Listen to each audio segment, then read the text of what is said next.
일본 경제의 기둥이라고 할 수 있는 자동차 산업이 중국의 초저가 전기차 공세로 인해 단순한 점유율 하락을 넘어 자동차 산업 전체가 무너질 것이라는 우려까지 나오고 있습니다. 최근 들어 중국 업체들은 본격적으로 일본 국내 시장에 공세를 펼치기 시작했습니다.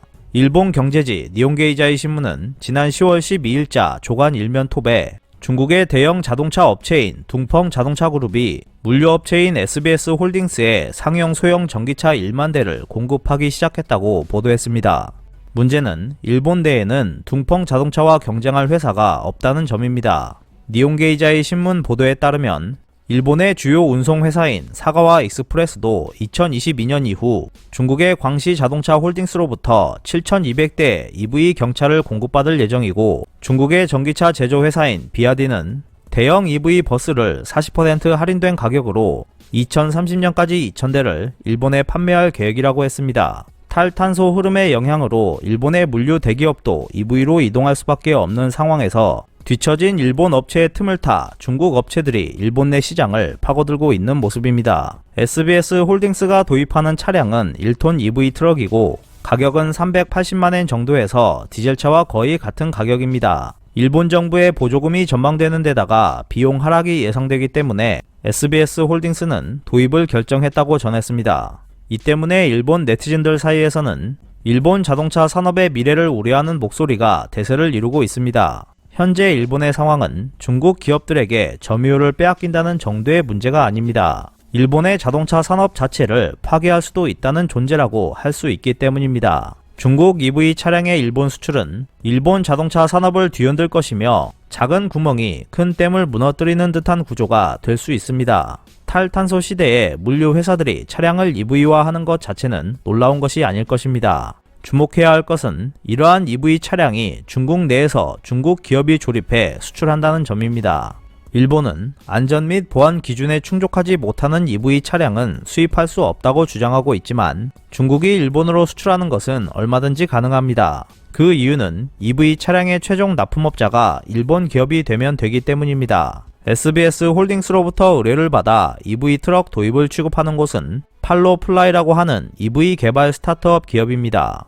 이 회사는 일본 내에서 처음으로 팹리스 생산 방식으로 택배용 EV 넘버를 취득했고, 이에 따라 이번에 SBS 홀딩스와 손을 잡았습니다. 팔로플라이가 진행하는 팹리스 생산이란 자사에서 설계는 하지만 생산 주체는 다른 기업에 위탁하는 형태를 말합니다. 팹리스 파운드리라는 말은 반도체 생산에서 자주 쓰이는 용어이지만 팔로플라이는 중국 EV가 일본에 상륙할 수 있도록 이러한 방식을 사용했습니다. SBS 홀딩스가 발주한 소형 EV 생산을 하청받은 곳은 앞서 소개한 둥펑 자동차입니다. 설계는 일본 스타트업 기업인 팔로플라이가 진행했고, SBS 홀딩스는 일본의 보안 기준을 만족시키도록 지시를 내렸습니다. 생산은 둥펑 자동차가 진행했지만 명목상으로는 일본 브랜드가 됩니다. 니혼게이자이 신문 보도에 따르면 중국의 EV 차량은 일본의 운행상 보안 기준을 충족했고 국토교통성으로부터 넘버를 취득했습니다. 그 결과를 근거로 해 2022년부터 매월 중국산 EV 차량 수백 대가 일본에 상륙할 예정이고 인터넷 판매까지 진행할 예정인 것으로 알려졌습니다. 일본의 운송회사인 사가와 익스프레스도 ASF 벤처 기업과 함께 SBS 홀딩스와 비슷한 방법으로 중국산 EV를 수입할 예정입니다.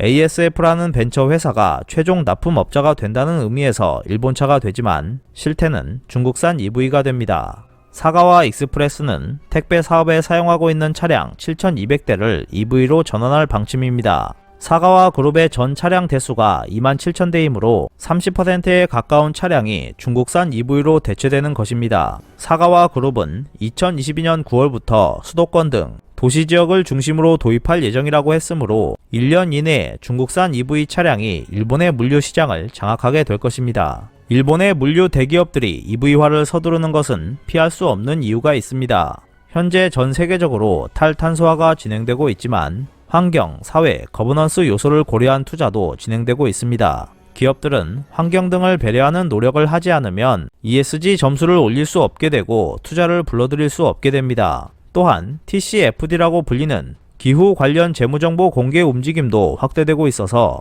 기업들은 탈탄소화 압박에 노출되어 있는 상태입니다. 니온게이자의 신문에 따르면 SBS 홀딩스는 라스트 원마일 수송 차량을 모두 EV화하는 목적에 대해서 일본 정부가 선언한 2050년 카본 뉴트럴 실현을 달성하려면 현 상태로는 탄소 배출 억제 방법을 강구해도 한계가 있기 때문에 차량 모두를 EV화하면 좋겠다는 결론에 이르렀다고 답하고 있었습니다. EV 차량은 운용 비용 면에서도 효율적입니다. 여기서 일본 물류 기업들이 중요하게 생각한 것은 어떻게 초기 투자 비용을 줄일 수 있을 것인가 라는 것이었습니다.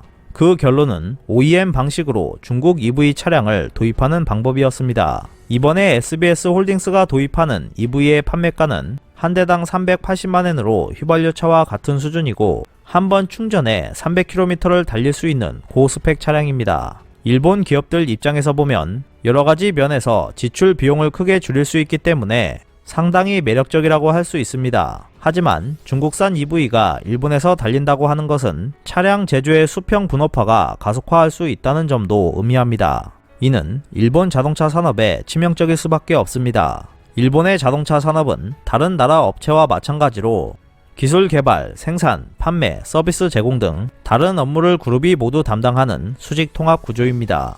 EV 차량은 내연기관 자동차보다 부품 수가 적습니다. 구조도 단순화되기 때문에 수평 분업 모델은 나올 수밖에 없습니다. 자동차 산업의 수평 분업이 진행되면 전통적인 자동차 기업이 진행하고 있는 수직 통합 모델이 무너지고 수평 분업으로 힘을 기른 OEM 기업이 나타나게 됩니다. 차량의 EV화는 구글이나 애플, 중국의 바이두라고 하는 IT 기업이 자동차 산업에 뛰어드는 것을 허락하게 됩니다. 상용차이긴 하지만 중국산 EV 차량의 일본 상용은 일본의 자동차 산업 구조 자체를 파괴할 수 있는 댐의 작은 구멍과 같은 존재가 될 수 있습니다. 일본 자동차 회사들의 약점은 소프트웨어입니다. 테슬라를 비롯한 구글, 애플 등은 뛰어난 OS 구축 노하우를 가지고 기존의 자동차 회사에는 없는 가치를 발휘해 차별화되고 경쟁력이 있는 차량을 OEM 방식으로 제조할 수 있습니다. 수평 분업 모델이 등장한다는 것은 일본 자동차의 점유율을 빼앗는다는 것뿐만 아니라 일본의 기둥이라고 할 수 있는 자동차 비즈니스 모델의 근간을 위협하는 것이라고 할 수 있을 것입니다. IT 기업이 자동차 산업에 본격적으로 진출할 경우